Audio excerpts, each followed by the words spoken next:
நான் வந்து இந்த ஆட்சி வந்து 5 வருஷம் நீடிக்கணும்னு தான் நான் சொல்லுவேன். நாங்க இப்ப ஆர்ப்பாட்டமே பண்ண போறோம் திமுகவை எதிர்த்து. வழக்கமாக வாரந்தோறும் சனிக்கிழமை அதிமுகவிலிருந்து தான் அதிகமான பேர் இன்னைக்கு போய் சேர்ற கூட்டம் எல்லாம் நாளைக்கு பாருங்க ஏதாவது இந்த ஆட்சி களையட்டும். தாவேக்க நோக்கி சென்று கொண்டிருந்தார்கள். இந்த முறை பார்த்தீங்கன்னா திமுகவிலிருந்தும் சேர தொடங்கி விட்டார்கள். திமுகல இருந்து போய் சேர்றவங்க இவங்களுக்கு வந்து எந்த படிப்பினையும் கிடையாது.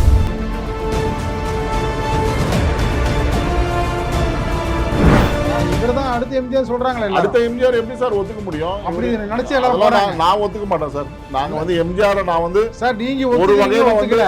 ஆனா வந்து ஒரு வகையில நாங்க அதிமுக முன்னாள் அமைச்சர்கள் நிர்வாகிகள் எல்லாம் போறாங்களே அடுத்த எம்ஜிஆர் சொல்லிட்டு. அடுத்த எம்ஜிஆர் சொல்லி அவங்களுக்கு புரியல. இதே ஸ்டைல்ல இப்படி இந்த ஸ்டைல்ல போச்சுன்னா 20 மாசம் கூட தாங்குமான்றது தான் எனக்கு சந்தேகம். இப்ப இவங்க செய்யற அட்டகாசமே என்ன ஆகும் போகுதுன்னா அவங்களுக்குள்ளே உள்ளடி குழப்பங்கள் வந்து கண்டிப்பா இந்த ஆட்சி வந்து தன்னைத்தானாலே கவுலுன்றதான் என்னோட ப்ரெடிக்ஷன். வந்து அந்த 41 பேர் இறந்தவங்களை வந்து நினைவு கூர்ந்து ஒரு நிமிடம் மௌனம் காத்திருக்கலாம். 10-11 தேதி நான் பதவி ஏத்துனா அதான் பண்ணிருப்பேன். 10-11 உடனே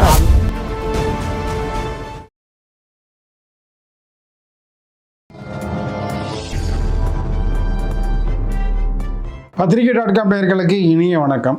விறுவிறுப்பான அரசியல் சூழலில் நம்மோடு இணைந்திருப்பவர் அரசியல் விமர்சகர் சரவண பெருமாள் அவர்கள். வணக்கம் சார். வணக்கம் வணக்கம். எப்படி இருக்கீங்க? அருமையா இருக்கேன் சார். மீண்டும் சந்திப்பில் மிக்க மகிழ்ச்சி. வழக்கமாக வாரந்தோறும் சனிக்கிழமை அதிமுகவிலிருந்து தான் அதிகமான பேர் தாவேக்க நோக்கி சென்று கொண்டிருந்தார்கள். இந்த முறை பார்த்தீங்கன்னா திமுகவிலிருந்தும் சேர தொடங்கி விட்டார்கள். உங்கள் பார்வை? அனைவருக்கும் என்னோட பணிவான வணக்கங்களை தெரிவித்துக் கொண்டு உலக தமிழ் நெஞ்சங்களுக்கு என்னோட பணிவான கருத்துக்களை தமிழ் கடவுள் முருகனோட திருவடிகளிலிருந்து தெரிவித்துக் கொள்கிறேன். அதாவது சரி, இந்த அரசியல் நகர்வு தமிழகத்தினுடைய அரசியல் இந்த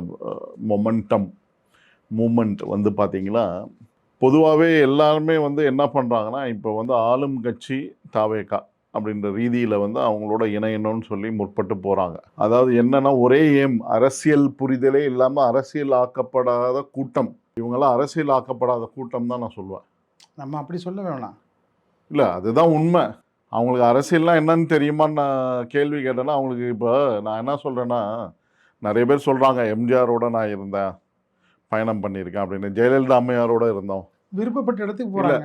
நம்ம அப்படிதானே நான் விருப்பப்பட்ட இடத்துக்கு போங்க சார், வேணான்னு சொல்லலை. நீங்கள் விருப்பப்பட்ட இடத்துக்கு போங்க. உங்களுக்கு அங்கே வந்து பார்டர் பரோட்டா கிடைக்குதுன்னா அங்கே போய் சாப்பிடுங்க, வேணான்னு சொல்லலை. இங்கே வந்து கொத்து பரோட்டா தான் கிடைக்கும், அங்கே வந்து பார்டர் பரோட்டா தான் கிடைக்கும்னா அங்கே போய் சாப்பிடுங்க. இங்கே மட்டன் பரோட்டா கிடைக்கும், அங்கே வந்து நிறைய வந்து இந்த பரோட்டாலாம் கிடைக்கும், மட்டன் பரோட்டா, விதவிதமான பரோட்டா, அங்கே போய் சாப்பிட்றீங்க, அது தப்பு கிடையாது. அந்த மாதிரி தான் அரசியல். இன்னொரு விஷயம் இருக்குல்ல, நீங்கள் சொல்கிறது வந்து ஒரு விஷயத்தில் வந்து உள்வாங்கி கொட்டாலும் இன்னொரு விஷயம் ஏன் சாரசாரியாக போகிறாங்க என்பதை பற்றி தங்கள் கட்சியினுடைய நிலை குறித்து ஆய்வு செய்யணும்ல. அதாவது இப்போ தாவேகால இப்போ ஒருத்தர் இணைஞ்சிருக்காரு அதிமுகல ரங்கசாமின்னு சொல்லி, இந்த விவாத மேடையெல்லாம் வர்றாரு. அவர் சொல்றாரு எல்லாரும் எதுக்கு அரசியலில் இருக்காங்க, பதவிக்கு தான், இந்த சீட்டுக்காக தான், சேருக்கு தான் அப்படின்னு வெளிப்படையாக சொல்றாரு. வேற எதுவுமே கிடையாது. ஃபைனலாக நீங்கள் என்ன சொன்னாலும் சீட்டு கிடைக்குதா உட்கார்றதுக்கு, சீட்டுக்கு மட்டும் தான் போகிறாங்க. ஆமாம், வேற ஒன்றுக்கும் போல, வேற எதுக்குமே போல. அங்கே இருக்கிற அரசியல் ஆக்கப்படாத கூட்டம் அப்படி தான் போகும். நீங்கள் எங்க இப்போ நீங்கள் சொல்றீங்க வந்து ஒரு சிலர் சொல்றாங்க, இன்னைக்கு கூட கலைராஜன் அவர்கள் போயிருக்காரு, வேற யாரெல்லாம் போயிருக்காங்க, இங்கேருந்து பெஞ்சமின் வந்து இங்கே போயிருக்காரு, திமுக கிருஷ்ணராயபுரம் தொகுதி முன்னாள் எம்எல்ஏ போயிருக்காரு. ஆமாம், கிருஷ்ணராயபுரம் முன்னாள் தொகுதி எம்எல்ஏ. எல்லாரும் வந்து இவங்க எல்லாமே என்னன்னு கேட்டிங்கன்னா, இவங்கெல்லாம் ஒரு தலைமை கீழே வேலை பார்த்தவங்க, அவங்க அரசியலே படிக்காதவங்க மாதிரி எனக்கு தோணுது. நான் அரசியல் படிச்சிருக்கேன். 1988 என்னோட வாதியார் தமிழ் ஆசான் சந்தானா சௌரிமுத்துக்கிட்டேருந்து இப்போ படிச்சுட்டு இருக்கேன். நான் இன்றைக்கும் படிச்சுட்டு இருக்கேன் பல பேரோட. அவங்க அது வந்து என்னன்னு கேட்டீங்கன்னா அரசியல் ஆக்கப்படாத ஒரு சூழ்நிலை, அரசியல்லாம் என்னன்னு தெரியாம இதெல்லாம் வந்து என்னன்னா ஒரு இப்ப இருக்கிற, அதாவது என்ன சொல்லுவாங்கன்னா, எங்க இனிப்பு நிறைய இருக்கும் அங்க எறும்பு கூட்டமும் ஈ கூட்டமும் நிறைய போய் வண்டு கூட்டமும் உட்காரும். அது அந்த கதையா தான் போகுது. இது எல்லாமே இதுக்கு முன்னாடி இது மாதிரி நடந்து கிடையாது சார். ஏன் சார் நடக்கல? என்ன நடக்கல? வாரம் எல்லாம் இந்த மாதிரி பிஜேபியில போய் இப்ப சேர்ந்தாங்களே, என்ன ஆச்சு? நான் ஆரம்பத்திலே சொன்னேன், பிஜேபி தலைமை கிட்ட டெல்லியிலே போய் சொல்லிட்டு வந்தேன். முக்கியமான தலைமை ஒரு தேசியத்தினுடைய நேஷனல் செக்ரட்டரியாக இருக்கிறவர் கூட போய் சொல்லிட்டு வந்தேன். அவர் பேர் சுனில் துயோதர்னு. திரிபுரா எலெக்ஷன் அவர் தான் ஜெயிக்க வச்சார் பிஜேபி, அங்கே போய் வேலை செஞ்சு. இப்போ ஆந்திராவில் இன்சார்ஜாக இருந்தார். பவன் கல்யாணோட என்ன சொல்கிறது, அந்த கூட்டணி அமைப்பதற்கு அவரும் உறுதுணையாக இருந்தார். கே ஆந்திரா எலெக்ஷனுக்கு இன்சார்ஜாக இருந்தார் சுனில் தியோதர். இவர்கிட்ட போய் சொல்லிட்டு வந்தேன், அண்ணாமலை எப்படின்னு கேட்டார் என்கிட்ட. நான் வெளிப்படையாக சொல்லிடுறேன், அது நடந்த விஷயம்தான். நான் சொல்கிறேன், ஐயா தவறாக நினைக்காதீங்க, நாங்கள்லாம் ஆர்எஸ்எஸில் ட்ரெயினாக இருக்கோம், அது படிப்பினை எங்களுக்கு தெரியும். சேவை அண்ணாதுரை சொல்லியிருக்காரு, காரி தூண் மூஞ்சில் துப்புனா கூட அதை தொடச்சிக்கிட்டு வேலை செய்கிறவன் தான் கட்சியினோட தொண்டன், அவன் தான் அரசியல் ஆக்கப்பட்ட தொண்டன். அந்த தொண்டர்கள், அந்த சேவகர்கள் தான் ஆர்எஸ்எஸில் இருக்கவங்க அப்படியே வந்து பிஜேபி கொண்டு வரணும். நீங்கள் வந்து அண்ணாமலை மாதிரி ஆளுங்களை, ஒன்றுமே தெரியாத ஆளுங்களை கூட்டிகிட்டு வந்து அரசியல் ஆக்கப்படாத ஒரு ஐபிஎஸை கூட்டிகிட்டு வந்து ஐஏஎஸை கூட்டி அவங்களுக்கு என்ன சொன்னாலும் ஒன்றும் புரியாது சார். நாட்டுக்காக உயரிய சார். இப்போ நான் சொல்றேன் சார், ஆர்எஸ்எஸ் என்பது நாட்டுக்காக உயரிய சேவை செய்யும். அது வேற சார். சேவை செய்யக்கூடிய மனப்பான்மை இல்லாத ஒரு ஒரு ஒரு ஒரு சேவகன் இல்லாத, ஒரு அரசியலாக்கப்படாத, அந்த சேவகன் என்ற தன்மை இல்லாத ஒருத்தன் அரசியலாக்கப்பட்டானா அவன் இப்படிதான் பதவிக்கு தான் அலைவான். பதவி தான் அவங்களுக்கு மெயின். சீட்டு கொடுத்தா போதும், அங்கே போய் உட்காந்துக்குவாங்க, எந்த வேலையும் நடக்காது, அவங்களுக்கு மக்களால் எந்த பிரயோஜனமும் கிடையாது. இன்னைக்கு போய் சேர்ற கூட்டம் எல்லாம் நாளைக்கு பாருங்க, ஏதாவது இந்த ஆட்சி களையட்டும். இப்போ உதாரணத்துக்கு ஸ்டாலின் ஐயா சொன்னார் 3 மாதம் கூட தாளாதுன்னாரு, 6 மாதம் இப்போ தாளாதுன்றாரு. ரஜினிகாந்த் 2 வருஷம் கொடுக்கலாம் அப்படின்றாரு. ஆளுக்காரர் நான் என்ன சொல்றேன்னா, இந்த ஆட்சி இருக்கட்டும், 5 வருஷம் கூட முழுமையா இருக்கட்டும் தான் நான் சொல்லுவேன். எல்லாரும் அதை பத்தி தவறு கிடையாது. ஏன்னா மக்கள் பணம் சார், என் பணம், உங்க பணம், அவரு பணம், நம்ம பணம் எல்லாமே தான் அதுல விரயம் ஆகுது. இப்போ மறுபடியும் ஒரு எலெக்ஷன் ஒரு 2 வருஷத்துல கழிச்சியோ இல்லை 3 வருஷம் கழிச்சியோ நடந்துன்னா ஜனநாயகம் இருக்காது இல்லைங்களா? அந்த ஜனநாயகத்தை பாதுகாக்கிறதுக்கு அப்படின்ற போர்வையில தான் திருமாவளவனும் எல்லாரும் வந்து கவர்னர் ஆட்சி வந்துட்டா பேக்டோர்ல பிஜேபி ஆட்சி செய்யும் அப்படின்ற ரீதியில அதை தடுக்கணுன்றதுக்காக தான் பண்ணாங்க. இப்ப இவங்க செய்யற அட்டகாசமே என்ன ஆகும் போகுதுன்னா, அவங்களுக்குள்ளே உள்ளடி குழப்பங்கள் வந்து கண்டிப்பா இந்த ஆட்சி வந்து தன்னைத்தானாலே கவுளுன்றதான் என்னோட ப்ரெடிக்ஷன். அது எப்படி அவங்க கவுக்குறதுன்னு ஒரு பக்கம் இல்ல சார், அது எப்படி தன்னைத்தானாலே கவுரும் சார். நீங்க வேணா பாருங்களேன், இந்த உள்ளடி குழப்பங்கள்லாம் உள்ள போகுது பாருங்க நிறைய, அதெல்லாம் குழப்பம் விளைவிக்கும். ஆனா வந்து 20 வருஷம் 30 வருஷம் வந்து விஜய் ஆட்சி இருக்குன்னு சொல்றாங்க. நீங்க வந்து என்ன சார் சிரிப்புதான் சார் வருது இப்படி சொன்னீங்கன்னா, சிரிப்பு சார். 20 மாசம் எல்லாரும் இப்ப போயிட்டு இருக்க ஸ்டைல் போச்சுன்னா, இதே ஸ்டைல்ல இப்படி இந்த ஸ்டைல்ல போச்சுன்னா 20 மாசம் கூட தாங்குமான்றது தான் எனக்கு சந்தேகம். ஏன்னா இந்த ஸ்டைல் வந்து தாங்காது, மக்கள் தாங்க மாட்டாங்க. மக்களுக்கு நீங்க பெரம்பூர் தொகுதியே விசிட் பண்ணல, என் தொகுதியில என்ன போய் பார்த்துட்டீங்க? மக்களுக்கு கேட்டா இப்போ முதல்ல என்ன சொன்னாரு, திருச்சி தொகுதியில போய் கிழக்குல போய் நன்றி சொல்றேன்றாரு. சிறப்பு ஆப் ஒன்று ரெடி பண்ணிருக்காரு சார். என்ன ஆப்பு? ஆப்பு வைக்கிறதுக்கா? இல்ல, பெரம்பூர் மக்களுக்காகவே ஆப்பம் சப்ளை பண்ணுவாரா? சிறப்பு வந்து சார் என்ன சார் காமெடியா இருக்கு. இல்ல, சிறப்பான அது என்னென்ன செய்யணுமோ அதெல்லாம் செய்யறாரு. ஆப் டெவலப் பண்றது நான் கூட டெவலப் பண்ணுவோம் சார். 1 லட்சம் ரூபாய் சார் 25,000 வச்சு ஒரு ஆப் டெவலப் பண்ணலாம். ஆப் டெவலப் பண்றது நீங்க டெவலப் பண்றது வேற. முதலமைச்சர் வந்து தன்னுடைய தொகுதி மக்களுக்காக என்னென்ன திட்டங்கள் இருக்கோ அதெல்லாம் செய்யணும்னு நினைக்கிறாருல்ல. 436 போட்டிருக்காங்க வழிகாட்டும் இது. அதுல என்ன வந்து இப்ப பெரம்பூர் தொகுதியில என்ன பண்ணிட்டாரு, அவர் போட்ட முதல் இன்ஸ்டாகிராம் ரீல்ஸே என்னன்னா, ஒரு குட்வில்னு ஒரு ஸ்கூல் இருக்கு, இந்த பக்கம் ஒரு சாமி சாலையில கிருஷ்ணமூர்த்தி சாலைன்னு ஒரு சாலை வருது, இந்த கார்னர்ல பார்க்கு பக்கத்துல ஒரு ஸ்கூல் இருக்கு குட்வில்னு. இந்த பக்கம் ஒரு பில்டிங் இருக்கு, அந்த நடுவுல ஒரு தெரு போகுது, அது சண்முகம் தெரு, அனுமதி தெரு. அதுக்கு அடுத்த தெரு ரைட்ல கட் ஆகுது, அதுதான் கணபதி தெரு. அதுக்கு எதிர்த்தாப்புல, அந்த கணபதி தெருவுக்கு எதிர்த்தாப்புல ஒரு ரோடு வந்து அந்த நலசங்கம் சார்பாக அதை கோர்ட்ல போட்டு கிளியர் பண்ணியிருக்காங்க. அந்த பக்கம் ஒரு பில்டிங்ல ஒரு ஸ்கூல் இயங்குது குட்வில். அதுல என்ன பண்றாங்கன்னா, இதுல ஒரு இன்ஸ்டாகிராம்ல போடுறாங்க, 30 வருஷமா மாணவர்கள் வந்து 1 மணி நேரம் சுத்திக்கிட்டு போனாங்க அந்த தெருவை. இந்த கிளியர் பண்ண தெரு, நலசங்கம் கிளியர் பண்ண தெரு, கோர்ட்ல ஆர்டர் வாங்கின தெரு, அதை கிளியர் பண்ணியிருக்காங்க கார்பரேஷன். எலெக்ஷன் முடிஞ்சு இவர் பதவி ஏற்று ஒரு 4-5 நாள் கழிச்சு. இவரோட ஆர்டர் எதுவுமே கிடையாது. அது பக்கத்துல தான் இந்த ஸ்கூல் இருக்கு. இந்த பக்கம் வந்தாலும் சரி, கணபதி தெருவுல இருந்து வந்தாலும் சரி, எப்படி இருந்தாலும் மிஞ்சி போனா எவ்வளோ மெதுவா நடந்து ஊர்ந்து போனா கூட, புரண்டு போனா கூட அந்த ஸ்கூலை சென்றடைகிறதுக்கு ஒரு 10 நிமிஷம் கூட ஆகாது. அப்படி இருக்கும்போது இதை இன்ஸ்டாகிராம் ரீல்ஸ்ல போட்டு ஓட்டுறாங்க. 30 வருஷமா செய்யாததை பெரம்பூர் தொகுதியில் அவர் செஞ்சிட்டாருன்னு சொல்லிட்டு. இதுக்கு வேற ஆப் வேற. ஏன் உங்களுக்கு? ஏன் நீங்க தான் இப்போ வாட்ஸ்அப் குரூப்ல ஒரு நம்பர் போட்டிருக்கீங்களா, அதுல வச்சு நீங்க என்ன பண்றீங்க, அதை வச்சுட்டு என்ன பண்றீங்க சார்? இதுக்கப்புறம் பாத்தீங்கன்னா ஒவ்வொரு கவனமா அங்க திரும்ப அவருக்கு. ஆனா சார், இது இந்த விஷயத்துக்கு வாங்க, பனையூருக்கு வாங்க.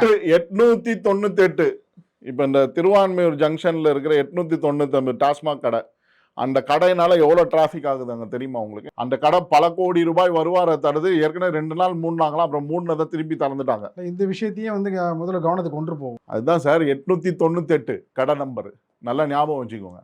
இந்த கடை இப்போ 2 நாள் மூடிட்டு திரும்பி திறந்து அங்கே வந்து டிராஃபிக் நிற்குது, அந்த அன்லோடிங் பண்ணுறாங்க அந்த சரக்கை. இந்த காணொலி அந்த மாதிரி இந்த காணொலி மூலமாக ஒரு தீர்வு கிடைக்கணுன்றதுக்காக தான் நம்ம சொல்கிறோம். இந்த மாதிரி மக்கள் பிரச்சனையை பேசணும் சார். மக்களுக்காக பெரம்பூர் தொகுதியில் என்ன பண்ணிருக்கோம்? இப்போ என்ன பண்றாரு? திருச்சி கிழக்குல ரிசைன் பண்ணிட்டு அங்கே போய் நன்றி அறிவிப்புன்னு சொன்னாரு. ஏன்? அங்கே தேர்தல் வரப்போகுது. இப்போ கரூர் தொகுதியில் நேற்று கரூர் எம்ஆர் விஜயபாஸ்கர் போய் சேர்ந்திருக்காரு. அவர் தொகுதியில் எலெக்ஷன் வரப்போகுது. கரூர்ல இப்பதான் உங்களுக்கு கவனம் வருதா? கரூருக்கு போறாரு 10-11 அங்கதான் 10-11 போறாரு. எதுக்கு போறாரு? இப்போ இத்தனை நாள் ஏன் நன்றி தெரிவிக்கல? நீங்க முதல் நாள் பதவி ஏத்தவொடனே நீங்க சொன்னீங்களா வர்ச்சுவல் வாரியர்ஸ்க்கு நன்றி அப்படின்னு சொன்னீங்களா? அவர் போகலினா ஏன் வர்ச்சுவல் வாரியர்ஸ்க்கு நன்றின்னு சொன்னாரா? அவர் போனா அப்புறம் இப்ப ஏன் போறாருன்னு கேக்குறீங்க சார். போலன்னா நான் கேட்கறது நீங்க போகவே தேவையில்லை சார். பெரம்பூர் தொகுதி போயிருக்கலாம், இது பக்கத்துல தான் இருக்கு. வருவார், பக்கம் தானே வருவார். எப்போ வருவார் சார்? சரி, அது விட்டுருங்க. நான் கேட்கறது என்னன்னா, பதவி ஏற்ற அன்னைக்கு நீங்க வர்ச்சுவல் வாரியர்ஸ்க்கு நன்றி தெரிவிச்சாரு. ஆனா வந்து அந்த 41 பேர் இறந்தவங்களை வந்து நினைவு கூர்ந்து ஒரு நிமிடம் மௌனம் காத்திருக்கலாம். 10-11 தேதி நான் பதவி ஏத்துனா அதான் பண்ணிருப்பேன். 10-11 உடனே அந்த 10-11 போறாரு. ஆனா பதவி ஏத்த 4ஆம் தேதி பதவி ஏத்தப்போ நீங்க என்ன பண்ணீங்க? என்ன பண்ணிட்டு இருந்தீங்க? ஜூன் 4. சரி, பல்வேறு வேலைகளை என்ன சார்? அது ஒரு ஸ்டேஜ்ல கூட சொல்லக்கூடாது. மற்ற விஷயங்கள்லாம் சொல்றீங்க. வர்ச்சுவல் வாரியர்ஸ்க்கு நன்றி சொல்றீங்க, குட்டீஸ்க்கு நன்றி சொல்றீங்க, எல்லாத்தையும் சொன்னீங்க. நான் வந்து இதை வந்து விஜய் அவர்களுக்கு வந்து குறை சொல்வதாக சொல்லவில்லை. ஆனா வந்து ஒரு ஆக்கப்பூர்வமான ஒரு பிரஜையாக ஆக்கப்பூர்வமான அரசியலை இங்க வந்து முன்னிறுத்தணும். நான் வந்து இந்த ஆட்சி வந்து 5 வருஷம் நீடிக்கணும் தான் நான் சொல்லுவேன். நாங்க இப்ப ஆர்ப்பாட்டமே பண்ண போறோம் திமுகவை எதிர்த்து. ஏன்னு கேட்டீங்கன்னா, இந்த 6 மாசத்துல ஆட்சியை கலைஞரும் சொல்றாரு. இதை எதிர்த்து நாங்க ஆர்ப்பாட்டம் பண்ண போறோம். புரியுதுங்களா? ஆகையினால வந்து என்ன சொல்றேன்னா, 5 வருஷம் நீடிக்கிட்டோம் சார். நீங்க வந்து மக்கள் குறைகளை எல்லாருக்கும் ஆப் போடுங்க. தமிழகம் முழுவதும் முதலமைச்சர் அணுவதற்கு ஒரு ஆப்னு போடுங்க. அது நான் பெரம்பூர் தொகுதிக்கு மட்டும் ஒரு ஆப். அதுவும் நடக்கும், இதுவும் நடக்கும், அதுவும் நடக்கும் சார். ஆப் எல்லாம் தேவையில்லை சார். சிஎம் செல்ல எவ்வளோ ஃபைல், நாங்களே 2 கம்ப்ளைண்ட் கொடுத்துருக்கோம். ஒரு ஆனந்தராஜ்ன்றவர் அந்த நாகப்பட்டினத்தில் ஸ்டாலின் ஐயா அவரும் உதயநிதியும் தவறாக சித்தரித்ததாக ஃபேஸ்புக்கில் போட்டது ஒரு குண்டாஸ் போட்டாங்க. மனு கொடுத்துருவோம். இன்றைக்கி வரைக்கும் அவர் விடுவிக்கப்படல சார். ஆனால் நீங்கள் என்ன பண்ணுறீங்க? சசிகாந்த் செந்திலுக்கு ரொம்ப நெருக்கமாக இருக்கக்கூடிய சவுக்கு சங்கரை வந்து விடுவிக்கிறதுக்கு உடனடியாக விடுவிச்சுறீங்க. பாவம், அந்த குடும்பம் எவ்வளோ கஷ்டப்படுது தெரியுமா? சொல்லுங்க பார்க்கலாம். ஒருத்தர் நடைப்பயணமாக வராரு நாமக்கல்லேருந்து 450 கிலோமீட்டர் சென்னை நோக்கி. டாஸ்மாக் கடைகளை மூடணும், இதெல்லாம் மனு கொடுக்குறாரு. அந்த மனு மீது என்ன ஆக்ஷன் எடுத்தீங்க? இன்ன வரைக்கும் ஒன்றும் தகவலே இல்லை. சரி, இது கொடுத்து எவ்வளோ நாள் ஆச்சு? ஆனந்தராஜனுடைய அந்த குண்டாஸில் அவரை விடுவிக்க சொல்லி என்ன சிஎம் செல்ல போய் நம்பர் வந்தது தான் மிச்சம். என்ன ஆக்ஷன் எடுத்திருக்கீங்க? ஒன்றுமே ஆக்ஷன் எடுக்கலை. இதுக்கு வேற ஸ்பெஷல் ஆப் வேறு தேவையா? சிஎம் செல்ல பல அதிகாரிகள் இருக்காங்க, முதன்மை அதிகாரின்றாங்க, எல்லாம் சொல்கிறாங்க. அப்போ உங்களுக்கு தகவலே தெரியலையா? அதெல்லாம் ஒரு தவறான முறையில் ஒரு கடந்த ஆட்சியில் வந்து மணல் கொள்ளையை தடுக்கக்கூடிய ஆனந்தராஜ் மேலே குண்டாஸ் போட்டதை நீங்கள் விடுவிக்க தெரியல. நீங்கள் என்ன பண்ணியிருக்கணும்? குண்டாஸ் வந்து சவுக்கு சங்கரை விடுவிக்கணும், வரவேற்கத்தக்கது. ஆனால் நீங்கள் என்ன பண்ண, தவறான முறையில் வந்து கடந்த திமுக ஆட்சியில் யார் யார் மேலாம் குண்டாஸ் போட்டாங்கன்றதை கணக்கெடுத்து நீங்கள் என்ன பண்ணிருக்கணும்? உடனே விடுவிச்சிருக்கணும். இல்லை அவங்கள விடுவிக்கிறதுக்கான வழிமுறைகள் எல்லாம் லீகலாக சட்ட ரீதியாக, நாங்கள் வந்து சும்மா அப்படி விடுவிக்க சொல்லலை. அவங்கள சட்ட ரீதியாக அவங்கள விடுவிங்க அப்படின்னு தானே சொல்கிறோம். அதை விடுவிக்கிறதுக்கு உங்களுக்கு என்ன கஷ்டம்? நவம்பரில் அரெஸ்ட் ஆனார் அந்த ஆனந்தராஜ், இன்னைக்கு வரை இதுவாகல. சரி, எதுக்கு இந்த ஆப்பு? இப்போ கரூர் போகிறீங்க, நீங்கள் அந்த ஸ்டேஜில் கூட ஒரு நன்றி சொல்லலை. இதெல்லாம் வந்து என்ன எதை காமிக்குதுன்னா, உங்களுக்கு வந்து நீங்கள் இந்த கூட்டத்தை சேர்க்கறது தான் பார்க்குறீங்களே ஒழிய மக்களுக்கான மக்கள் நலங்களை இந்த 58வது நாளா, இது 57வது நாள்னு நினைக்கிறேன், 56வது நாளும் என்னமோ, இந்த 56 நாளில் மக்கள் நலனில் நீங்கள் என்ன மோதிரம் ஒரு நாள் போய் போட்டீங்க. அடுத்த மோதிரம் என்னது ஜூலை 15 செப்டம்பர் 15 கொடுக்குறேன்னு சொல்லிட்டீங்க. சரியா? அது வந்து உங்களுக்கு வந்து கிட்டத்தட்ட வந்து எவ்வளோ கோடி ரூபாய் உங்களுக்கு இது கொடுக்க போகுது, கடனை கொடுக்க போது நீங்கள் யோசிக்கல. பட்ஜெட் இப்போ 18ஆம் தேதி தாக்கல் பண்ண போகிறேன்னு சொல்கிறீங்க. நீங்கள் 20,000 கோடி ரூபாய் வந்து வருவாய் வருது, நாங்கள் ஓட்டையெல்லாம் அடைச்சிட்டோம், தவறான முறையில் வந்து கான்ட்ராக்டுகளோ டெண்டர்களோ அல்லது குவாரிகளை கொடுத்ததில் வந்து இதுவாக இருக்குது, அதில் 20,000 கோடி ரூபாய் வரப்போகுதுன்னு சொல்லிட்டீங்க. ஆனால் இதுக்கு எங்கேருந்து நீங்கள் இந்த மோதிரத்தை கொடுக்குறதுக்கு இது பண்ண போகிறீங்க? அதெல்லாம் வந்து கணக்கே இல்லை. உறுதியாக நான் சொல்கிறேன் சார், இந்த அரசாங்கம் 15,000 லட்சம் கோடி ரூபாய், இப்போ 10 லட்சம் கோடி ரூபாய் சொல்லியிருக்காங்களா, 15 லட்சம் கோடி ரூபாய், 15 லட்சம் கோடி ரூபாயை கடன் வைத்து விட்டு போகும் இதே நிலைமை நீடிச்சிச்சுன்னா. நான் என்ன கேட்குறேன்னா, இந்த பட்ஜெட்டில் நீங்கள் வந்து 10 லட்சம் கோடி ரூபாய் கடனை வந்து 5 லட்சம் கோடி ரூபாய்க்கு இல்லை 2 லட்சம் கோடி ரூபாயை கம்மி பண்ணிங்கனாலே, 8 லட்சம் கோடி ரூபாய் கடன் அப்படின்றத கம்மி பண்ணிங்கனாலே, அந்த நிலைக்கு வந்தாலே 2 லட்சம் கோடி ரூபாயை அடைச்சிட்டு 8 லட்சம் கோடி ரூபாய் தான் கடன் இருக்கு அப்படின்னு அடைச்சிங்கனாலே பெரிய சாதனை. அரசியலே புரியாத, அரசியல் தெரியாத நிறைய கூட்டம் அப்படி வந்து கூட்டத்தை சேர்க்குறீங்க. அந்த கூட்டத்தினால உங்களுக்கு வந்து உறுதியா நான் சொல்றேன், நீங்க எழுதி வச்சுக்கோங்க. நம்ம பத்திரிகை அன்பாலெல்லாம் கிடையாது. அன்பால வர கூட்டத்தை அன்பால என்ன அன்பு என்னதுல என்ன அன்பு என்ன சீட்டு தான் அன்பு. இல்ல இந்த சீட்டு இருந்தா போதும். தன் மீது வந்து அளவு கடந்த அன்பு வச்சு வரவங்கள சார் உண்மையிலே அப்படி உறுதியா இருந்திருந்தா எம்ஜிஆருக்கு வந்தது பாருங்க, அவர் தனி கட்சி தொடங்கணும், அந்த அன்புதான் உண்மையான அன்பு. இவர்தான் அடுத்த எம்ஜிஆர் சொல்றாங்களே. அடுத்த எம்ஜிஆர் எப்படி சார் ஒத்துக்க முடியும்? அப்படி நினைச்சு நான் ஒத்துக்க மாட்டேன் சார். நாங்க வந்து எம்ஜிஆர் நான் வந்து சார் நீங்க ஒரு வகையில ஒத்துக்கல. ஆனா வந்து ஒரு வகையில நாங்க அதிமுக முன்னாள் அமைச்சர்கள் நிர்வாகிகள் எல்லாம் போறாங்களே அடுத்த எம்ஜிஆர் சொல்லிட்டு, அடுத்த எம்ஜிஆர் சொல்லி அவங்களுக்கு புரிதலே இல்ல. அதான் அரசியல் புரிதல் இல்லன்னு தான் நான் சொல்றேன். நான் அரசியல் புரிதல் இல்லாத எம்ஆர் விஜயபாஸ்கர், அரசியல் புரிதல் இல்லாத விஜயபாஸ்கர், இவங்க எல்லாம் போய் சேர்றவங்க எல்லாம் அதிமுகல இருந்து திமுகல இருந்து போய் சேர்றவங்க இவங்களுக்கு வந்து எந்த படிப்பினையும் கிடையாது அப்படின்னு தான் நான் பாக்குறேன். மிக்க நன்றி சார். நன்றி.